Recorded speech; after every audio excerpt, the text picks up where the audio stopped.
In a time when the baobab trees stretched their limbs to the heavens, and the earth was a quilt of golden savannas and deep green forests, there lived a woman named Udego. Udego was known for her grace and the kindness that flowed from her like the rivers of the Great Plains.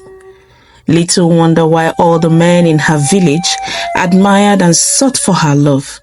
However, it was only Ifede, the only child of his widowed mother, that finally caught and captured Udego's heart.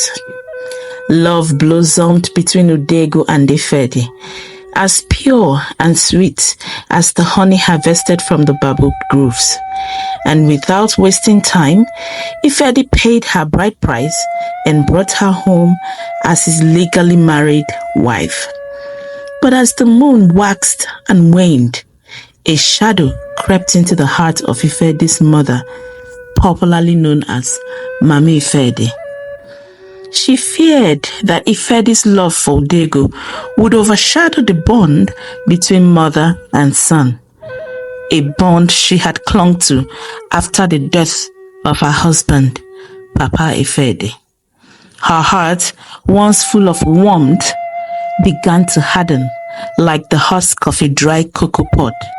Udego, unaware of the storm brewing in her mother-in-law's heart, went about her days with joy. She tended to the fields, her hands nurturing the soil as tenderly as she would a child. Yet, no matter how golden the maize grew or how plentiful the yams, a scroll was always etched upon Mami Ifede's face. One day, as the sun kissed the horizon, Udego prepared a delicious pot of egusi soup. As she stirred the pot of egusi soup, the aroma danced through the air.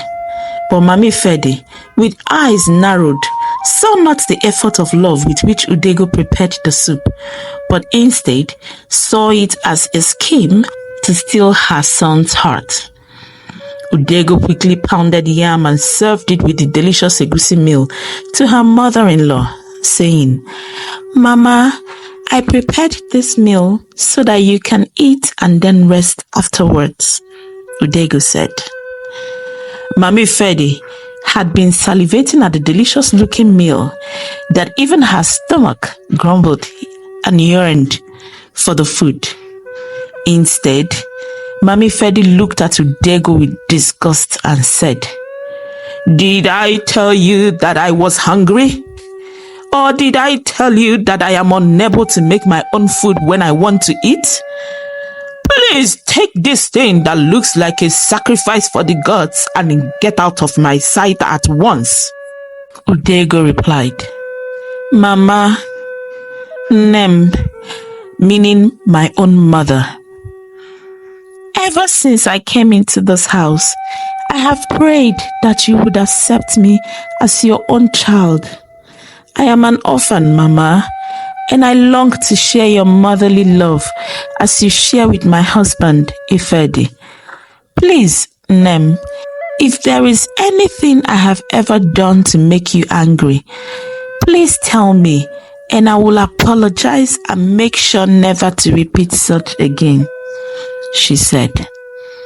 While Udego was still speaking, Mami Ifede pushed her with the tray of egusi soup and pounded yam and went into her own hut to munch on the leftover roasted yam with palm oil sauce she made in the morning.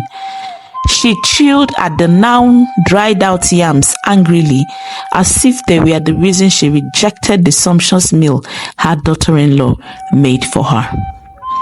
That night, as the crickets sang, Mami Ifede whispered into Ifede's ears seeds of doubt that took root in his mind. She made up a lot of bad and evil stories of how Udego was a lazy, mean and wicked woman who only pretended to be nice when her husband Ifede was around. Mami Ifede waited patiently until everyone was asleep before she went into Udego's farm to destroy her plants and crops so as to show evidence in the morning of the lies she had told her son. The following morning, Udego awoke to find her farm trampled. The plants she had tended with love lay beaten and broken. Tears welled up in her eyes, but she held them back, vowing to replant and restore what had been lost. While Udego was still trying to gather herself together, Mami Fedi went and dragged Ifedi from his hut to Udego's farm to show him how scattered and uncared for her farm was. Her accusations rained down like a tempest, saying, "See how she neglects her duties, Ifedi. Your wife is no caretaker of the earth. She is a destroyer. If she had paid the slightest attention to her farm, they would have blossomed like other people's wives' farms. But no, all she does is to lazy about the whole day and wait for me to do all the chores before you return." Mami Ifedi blotted. With the state Ifedi had seen the farm, and without even asking Udego to speak for herself, but instead believing what his mother had accused Udego of, Ifedi stormed out of the farm and went about his day. Indeed, the seeds of doubt his mother had sown in his heart had not just taken roots, but were sprouting as well. For several days and weeks, Ifedi would not eat the food prepared by his wife, Udego. He stopped sleeping in the same hut with her and instead chose to sleep in his mother's hut. This made Mami Ifedi very happy, as she concluded in her heart that it was only a matter of time before Ifedi would send Udego away, and then the bond between mother and son will once again be strengthened. But Udego's spirit, though wounded, would not break. As seasons changed, so too did the intensity of Mami Ifedi's malice grew. She sent Udego to fetch water from the farthest stream, to grind grain until her hands were raw, and to cook with spices that stinged her tender skin. Yet, Udego's resolve did not falter. Her love for Ifedi was a flame that no wind could extinguish. She took all the maltreatment from her mother-in-law and the neglect from her husband in good faith, believing that one day truth will prevail. Then one fateful night, as the village lay in slumber, a fire erupted. Flames from nowhere licked the thatched roofs of some of the villagers with a ferocious hunger. The flames had reached Ifedi's compound and was ravaging Mami Ifedi's thatched roof. Mama, who was sleeping alone that night because her son, Ifedi, had gone on a short business trip, was deeply asleep while her roof was burning. As the gods would have it, Udego at that moment quickly rose from her bed as if someone had nudged her to wake up. On sighting her mother-in-law's hut on fire, she quickly dashed into the hut to lift Mami Ifedi, who had by then woken up and was coughing from inhaling the smoke. After placing Mami Ifedi gently on a long bench away from the smoke, Udego rushed to the kitchen, grabbed a flat tray and started filling it with sand from the heap of sand in their compound. While making her way to Mami Ifedi's hut, she grabbed a stool which she climbed on and emptied the sand on the ravaging fire. Udego also fetched water from the storage earthen pots and poured on the roof. She kept on pouring sand and water on the roof until finally the fire was quenched. Even with her mother-in-law's hut now safe from the fire, Udego did not stop. She rushed to their neighbor's compound, who was also a victim of the ferocious fire.